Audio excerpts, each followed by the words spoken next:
Indonesia secara resmi memasuki babak baru dalam program penerbangan tak berawaknya. Hal itu ditandai dengan kedatangan UAV pertama Turkish Aerospace Industries yakni Anka di Lanusupadio, Pontianak, Kalimantan Barat belum lama ini. Pengenalan Anka, sebuah platform medium altitude long endurance, merupakan tonggak penting bagi TNI AU. Terutama dalam upaya memodernisasi armadanya dan memperluas kemampuannya dalam operasi intelijen, pengawasan, pengintaian, ISR, dan serangan presisi. Kedatangan Anka dilaporkan situs Defense Security Asia dalam artikel berjudul Indonesia Induks First Anka Drone from Turkey to Boost Air and Maritime Defense, terbitan 27 September 2025. Kedatangannya pertama kali diungkapkan di platform media pertahanan Turki Safun Mater, bukan melalui pengumuman resmi pemerintah. Itu menandakan sikap hati-hati Indonesia dalam memperkenalkan akuisisi pertahanan strategis baru kepada publik. UAV Anka pertama yang dikirim ke Indonesia terlihat di Pangkalan Angkatan Udara Supadio di wilayah Kalimantan Barat, menurut platform Turki melalui X. Pangkalan Anka di Lanusupadio, rumah bagi Skadron Udara 51, mencerminkan niat Indonesia untuk mengamankan perbatasan kritis di dekat Malaysia dan Laut Cina Selatan yang strategis dan rentan. Bagi Indonesia, pengerahan itu merupakan langkah yang disengaja untuk meningkatkan pemantauan titik-titik rawan maritim, termasuk wilayah penangkapan ikan yang disengketakan dan jalur komunikasi laut yang vital. Peristiwa tersebut tidak hanya menandai kedatangan satu UAV tetapi juga dimulainya program yang lebih luas untuk memperkenalkan 12 sistem Anka ke dalam layanan, sebuah langkah yang akan membentuk kembali arsitektur pengawasan udara Indonesia.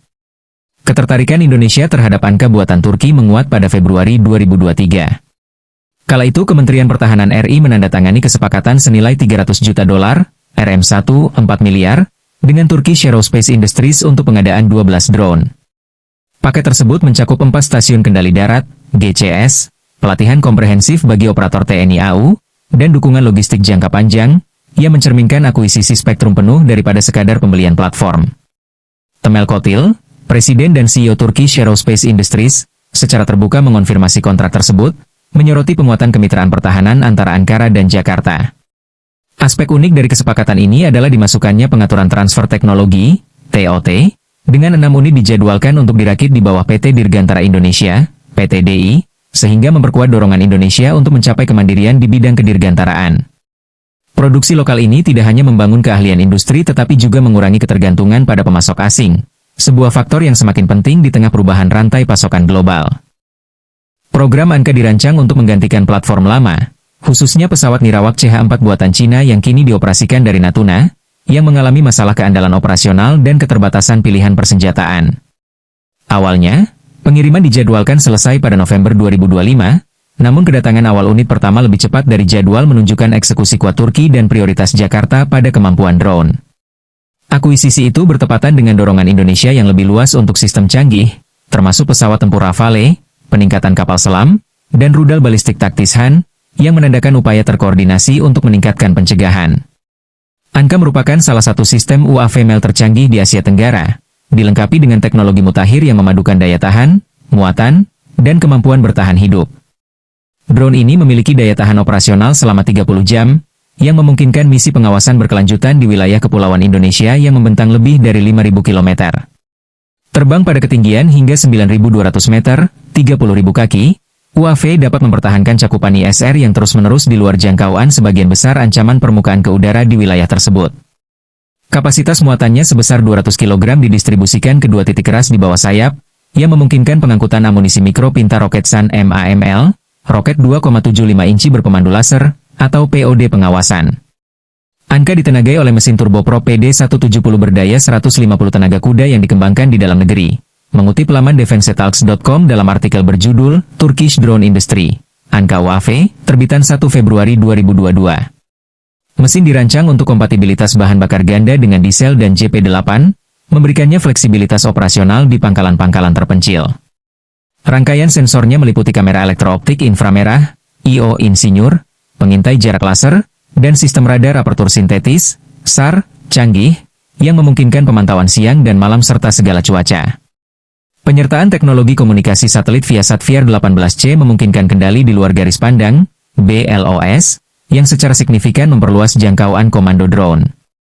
Dimensi rangka pesawat, bentang sayap 17,5 meter dan panjang 8,6 meter, menyeimbangkan antara efisiensi aerodinamis dan integrasi muatan. Spesifikasi itu menjadikan Anka sebagai platform ISR dan serang ringan yang tangguh, menyaingi MQ-9 Reaper As dalam aspek tertentu sembari menawarkan keunggulan biaya. UAV angka pertama terlihat baru-baru ini, ketika foto-foto muncul di media sosial yang menunjukkan drone bercat abu-abu dengan tanda TNI AU terparkir di landasan Lanud Supadio. Gambar yang diedarkan oleh media pertahanan Turki seperti Safun Mater memberikan konfirmasi visual sebelum pernyataan resmi Indonesia dirilis. Drone itu terlihat sedang terhubung ke peralatan pendukung darat, yang menunjukkan kalibrasi awal dan fase pengujian operasional telah dimulai. Meski belum dikonfirmasi, analis pertahanan memperkirakan pesawat tak berawak tersebut kemungkinan diangkut ke Indonesia menggunakan pesawat kargo A400M Atlas milik Turki atau pesawat kargo serupa. Lokasi strategis Lanud Supadio di dekat Laut Cina Selatan menyediakan lokasi persiapan alami untuk validasi operasional, khususnya untuk misi pengawasan maritim. Pangkalan ini secara historis memainkan peran penting dalam memantau perbatasan yang rentan antara Indonesia, Malaysia, dan Brunei, serta lalu lintas laut yang melintasi Selat Karimata. Pengamat pertahanan Indonesia dengan cepat menghubungkan kedatangan Anka dengan pengadaan jet tempur Rafale dan rudal Han yang lebih luas oleh Jakarta, yang menggarisbawahi modernisasi multidomain. Kegembiraan dalam komunitas pertahanan Indonesia menyoroti Anka sebagai program unggulan dalam domain UAV, sebanding dengan Rafale dalam kategori pesawat tempur berawak. Pertanyaannya sekarang, apakah Anka milik Malaysia sama kemampuan KS milik Indonesia? Kita saksikan pada video kami selanjutnya. Dan jangan lupa dukungan channel ini dengan cara klik subscribe, like dan share. Terima kasih.